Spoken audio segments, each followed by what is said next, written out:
Welcome to True Life Lessons. Today we explore the heavy burden of living for others and the courage to find yourself. Have you ever felt like an actor in a movie written by someone else, reciting lines that never truly felt like yours? This is the story of Herry, a young man who buried his vibrant dreams beneath the heavy soil of duty and expectation. Instead of writing poetry or painting canvases, Herry studied agriculture because his family believed it was the only practical path for him. Everyone called him a good child for obeying his parents, yet nobody noticed the light in his eyes was slowly dying out. He was building a perfect life on the outside, but on the inside, a vast and echoing emptiness was growing larger every day. Every time he hid his art, he felt a sharp pang of guilt, as if he was betraying his very own soul. He walked through the days like a ghost, doing what was expected, saying what was appropriate, but feeling absolutely nothing at all. Success defined by others feels like a heavy golden cage. It shines brightly to the world, but traps the bird within it. The praise he received felt like ashes in his mouth because he knew he was living a lie designed by someone else. One evening, his friend Kenny found him by the river. Kenny was a free spirit who lived life on his own terms.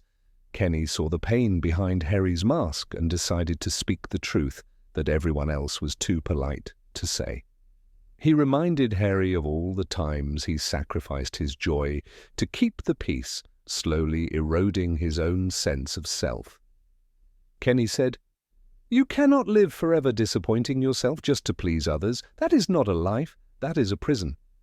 Those words struck Herry like a lightning bolt, shattering the illusion he had carefully built around his miserable and hollow existence. He realized that the greatest tragedy was not failing in the eyes of others, but succeeding in a life he hated. Kenny suggested he visit a Zen Master living in the mountains, a wise man known for helping lost souls find their way. Desperate for clarity, Herry began the long climb up the mountain, leaving the noise of the village and his expectations behind. The physical climb was exhausting, but it was nothing compared to the mental struggle raging inside his mind with every step. He finally arrived at the temple, a place of silence where the noise of the world seemed to fade into nothingness. The master sat quietly by the water, his presence radiating a calm that made Herry feel both safe and incredibly vulnerable. Herry poured out his story, explaining how he tried to be the perfect son, yet felt like he was slowly dying inside. The master listened without judgment, letting the young man's words flow until there was nothing left but silence between them. Without saying a word, the master picked up an old clay pot that was clearly damaged and cracked down the side. He handed the vessel to Herry and instructed him to go to the stream and fill the pot completely with water. Herry was confused by the request but obeyed. He walked to the stream, dipped the pot, and filled it to the brim.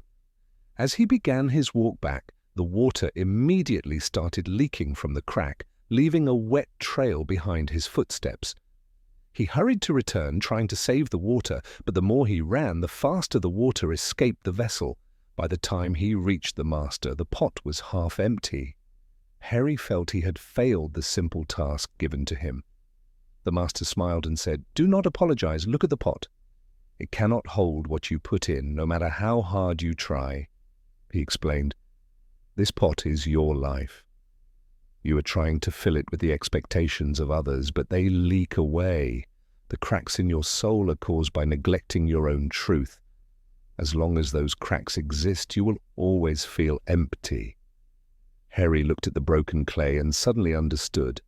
He had been pouring his energy into a vessel that could never hold it. The master then asked him a question that would change his life.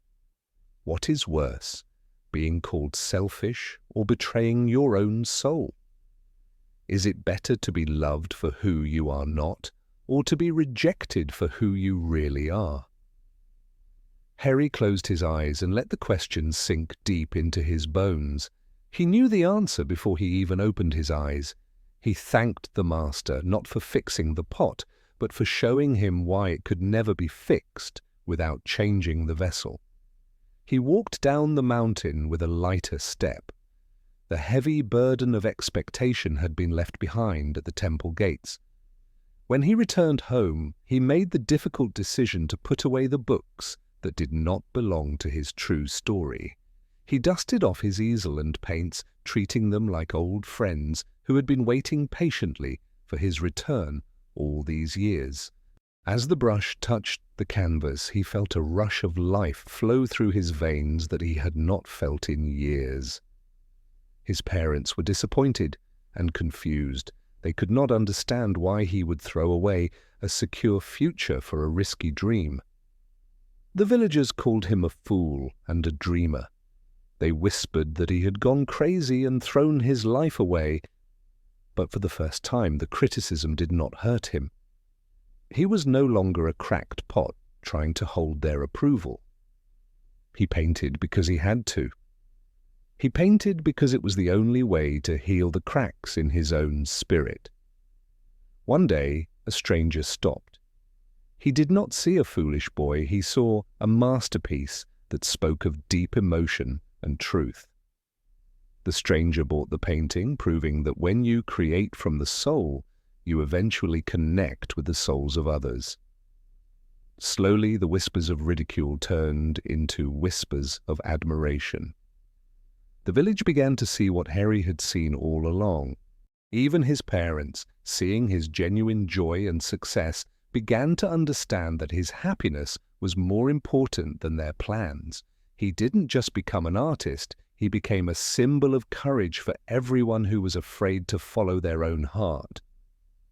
Kenny returned to see his friend not just surviving, but thriving. The prison bars were gone, replaced by a horizon of possibilities. Herry realized that by healing himself, he could help heal others.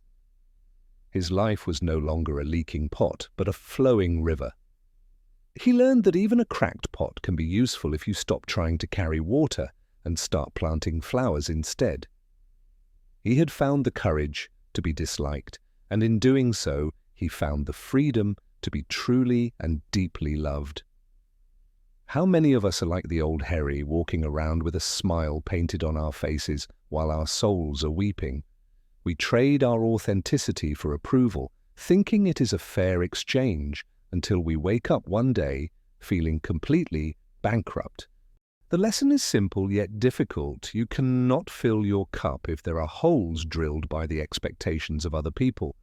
Breaking free requires the bravery to disappoint others. It requires the strength to say no to them so you can say yes to yourself. Your life is yours alone. It is not a project for your parents, your partner, or your society to manage and control. When you stop living for others, you stop leaking your energy. You become whole, capable of holding love, joy, and true purpose. Ironically, when you respect yourself, others begin to respect you too. They may not understand you, but they will respect your truth. Do not wait until you are old and full of regret to realize that you lived a life that did not belong to you. Let your life flow like a river, carving its own path, not a canal forced into a straight line by the hands of others. Cherish the friends like Kenny who wake you up. They are the guardians of your soul who see you when you are invisible. Your past struggles are not wasted. They are the textures and shadows that add depth to the masterpiece you are creating today. The world will always have opinions. Let them talk, while you focus on painting a life that feels like a masterpiece to you. So I ask you today, what cracks are in your pot?